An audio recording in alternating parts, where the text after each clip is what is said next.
तो आज हम लोग दोबारा से उसको, जैसे कल हम लोगों ने पढ़ा था एप्लीकेशन ऑफ इलेक्ट्रोकेमिकल सीरीज़, तो उसी चीज़ को आज कंटिन्यू करते हैं। ठीक है, तो आप लोगों ने कल एप्लीकेशन क्या क्या देखा था? आप लोगों ने देखा था कि इलेक्ट्रोकेमिकल सीरीज़ का एप्लीकेशन देखा था। सबसे पहला एप्लीकेशन आप लोगों ने पढ़ा था कि इलेक्ट्रोकेमिकल सीरीज़ में हम डिस्प्लेसमेंट रिएक्शन के बारे में पढ़ते हैं।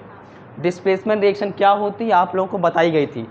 ऐसी रिएक्शन जहाँ पे कोई एक मेटल क्या करे, मेटल सॉल्ट के सॉल्यूशन में से दूसरी मेटल को डिस्प्लेस कर दे और उसकी जगह अपने आप ले ले। ठीक है, उसे बोलते हैं डिस्प्लेसमेंट रिएक्शन।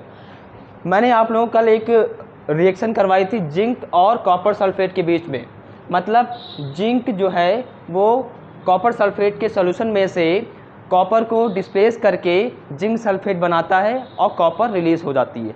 जिसे बोल रहे थे डिस्प्लेसमेंट रिएक्शन। ठीक है, ये कैसे हो रहा था वो भी आपको बताया गया था।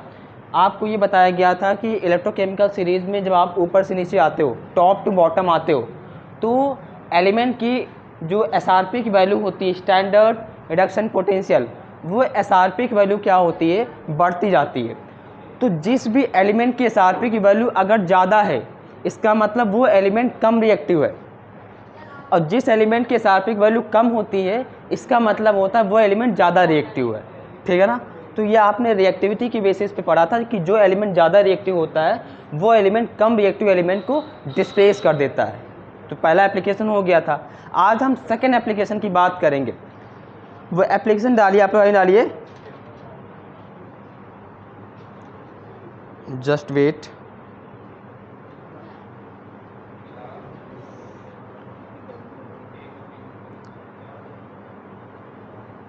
धातुओं की क्रियाशीलता की तुलना करने में, in comparison of reactivity of metals, in comparison of reactivity of metals, धातुओं की क्रियाशीलता की तुलना करने में।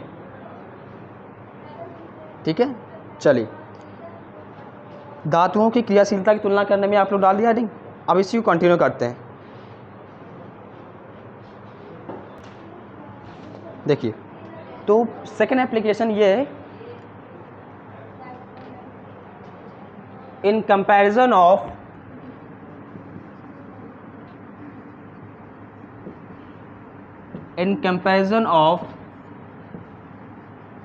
Reactivity of metal, reactivity of metals.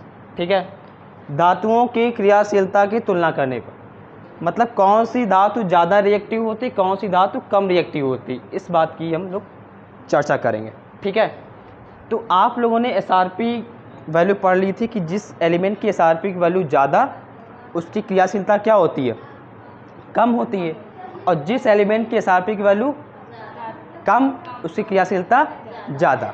तो हम यहाँ पे एक रिएक्शन लिख रहे हैं, देखिएगा आप लोग।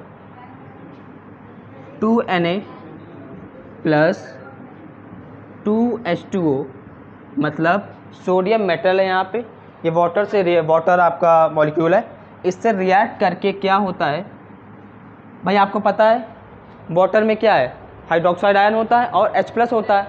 ठीक है, तो यहाँ पे ये बताइए, क्या सोडियम मेटल वाटर में से हाइड्रोजन एलिमेंट को डिस्प्लेस कर सकती है? क्या ये रिएक्शन पॉसिबल होगी? सुनिएगा, क्या इसमें सोडियम जो आपका एलिमेंट है वो वाटर से रिएक्ट करेगा? वाटर से रिएक्ट करने पे क्या बनाता है, सोडियम हाइड्रोक्साइड। क्या बनाएगा, सोडियम हाइड्रोक्साइड, और क्या रिलीज होती है, हाइड्रोजन गैस। मतलब यहाँ पे सोडियम ने हाइड्रोजन एलिमेंट को डिस्प्लेस कर दिया, मतलब सोडियम की रिएक्टिविटी यहाँ पे जो है हाइड्रोजन से ज़्यादा है। क्लियर, ये होती है रिएक्टिविटी। तभी तो उसने हाइड्रोजन को मतलब कि रिप्लेस कर दिया और खुद सोडियम हाइड्रोक्साइड उसने बना लिया।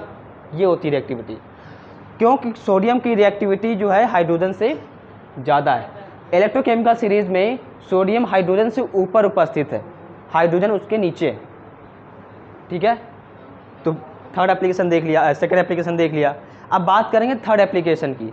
तीसरा एप्लीकेशन जो आपका आता है वो है धातुओं की अपचयन क्षमता की तुलना करने पर। मतलब in comparison the reducing power of metals. Hand डालिए आप लोग, इससे पहले जो आप लोग हैंड डाली थी उसमें लिख लीजिए कुछ पहले।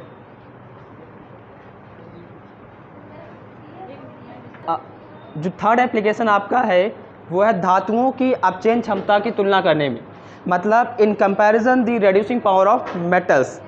यहाँ पे हम कुछ एलिमेंट लिख रहे हैं और उसकी कुछ वैल्यूज़ लिख रहे हैं, एसआरपिक वैल्यू, उस बेसिस पे आपको बताएंगे किसकी रिड्यूसिंग पावर ज़्यादा है, किसकी रिड्यूसिंग पावर कम है। लेट्स सी, देखिएगा आप लोग।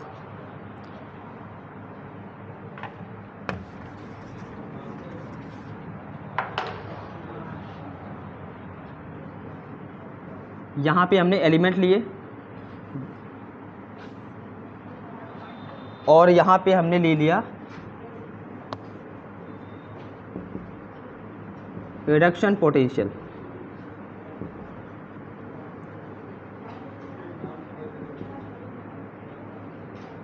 एलिमेंट, ठीक है।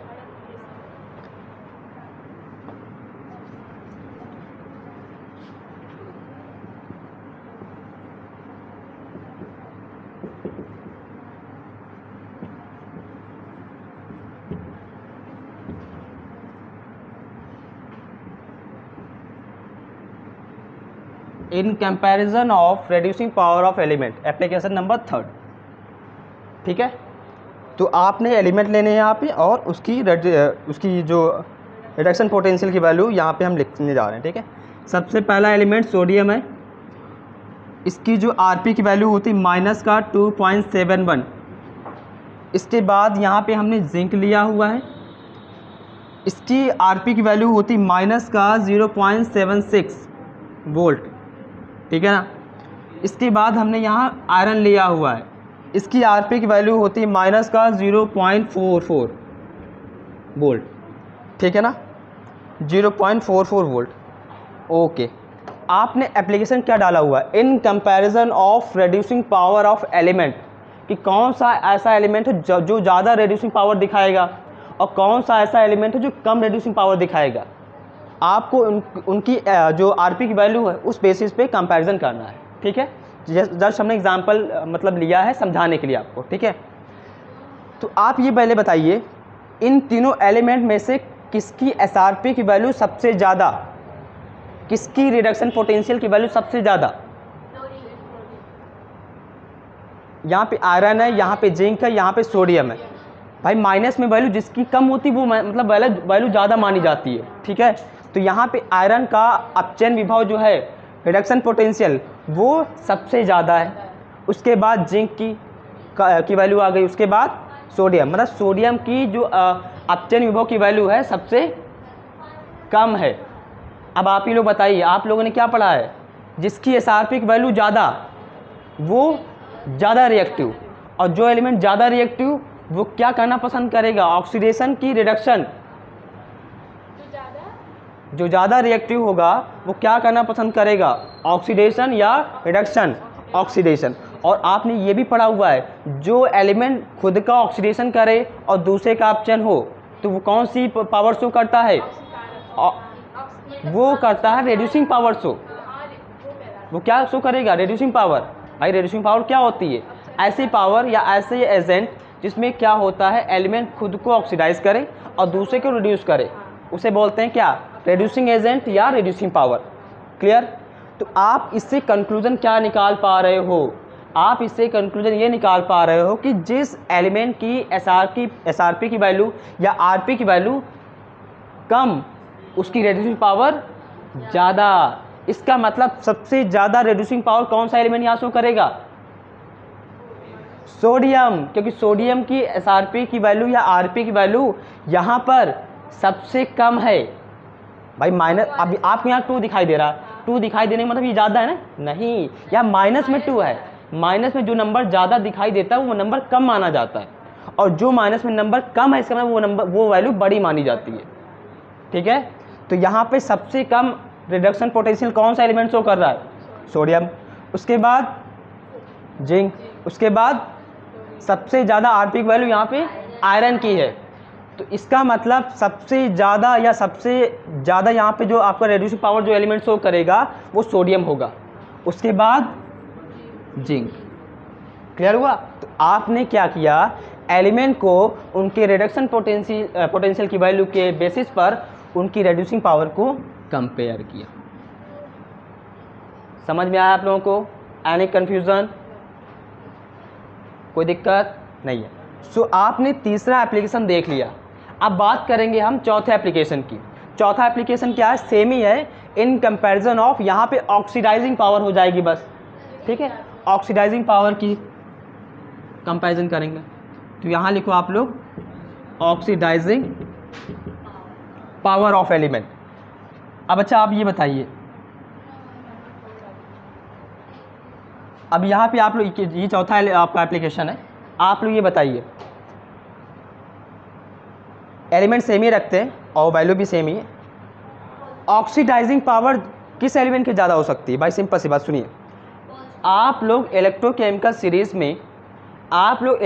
सीरीज़ में ऊपर से नीचे आ रहे थे तो एलिमेंट की रिएक्टिविटी कम हो रही थी। एलिमेंट की रिएक्टिविटी कम होगी तो एलिमेंट क्या करना पसंद करेगा? रिडक्शन करना पसंद करेगा, इलेक्ट्रॉन गेन करना पसंद करेगा। अब आप ही लोग बताइएगा, जब एलिमेंट इलेक्ट्रॉन गेन करेगा तो खुद को रिड्यूस कर रहा है, तो दूसरे को क्या करेगा? तो हम कौन से एजेंट कहलाएंगे? Oxidizing agent. तो हमारी कौन सी पावर कहलाएगी? Oxidizing power. मतलब जिसकी एसआरपी की वैल्यू ज़्यादा या आरपी की वैल्यू ज़्यादा, उसके रिड्यूस होने की क्षमता भी ज़्यादा, उसकी जो आपकी ऑक्सीडाइजिंग पावर होगी वो ज़्यादा हो जाती है, ठीक है ना। तो यहाँ पे सबसे ज़्यादा आरपी की वैल्यू कौन एलिमेंट शो कर रहा है? सबसे ज़्यादा आरपी की वैल्यू, रिडक्शन पोटेंशियल कौन सा एलिमेंट शो कर रहा है? आयरन। क्लियर? आयरन की जो अपचन विभव की वैल्यू है सबसे ज़्यादा, भाई इसकी वैल्यू अगर ज़्यादा हो, माइनस का 0.44 है, अगर इसकी वैल्यू ज़्यादा है इसका मतलब क्या है? इसकी वैल्यू ज़्यादा होने मतलब ये एलिमेंट रिड्यूस होना चाहेगा। जो एलिमेंट खुद रिड्यूस होता है और दूसरे को ऑक्सीडाइज करता है वो कहलाती है उसकी पावर ऑक्सीडाइजिंग पावर। तो ऑक्सीडाइजिंग पावर का जो ऑर्डर हो जाएगा, सबसे ज़्यादा इसका, सबसे ज़्यादा पावर ये एलिमेंट शो करेगा, देन उसके बाद ये, और सबसे कम ये, क्योंकि इसकी एसआरपी की वैल्यू सबसे कम। समझ में आया? That's it. सो बच्चों आगे के लिए इसके बाद इलेक्ट्रोकेमिकल सीरीज़ को हम यहीं पे कंक्लूड करते हैं, क्योंकि इलेक्ट्रोकेमिकल सीरीज़ में आपने सीरीज़ को देख लिया और उसके एप्लीकेशन क्या होते हैं, उसके कैरेक्टर्स क्या होते हैं, आप लोगों ने देख लिया।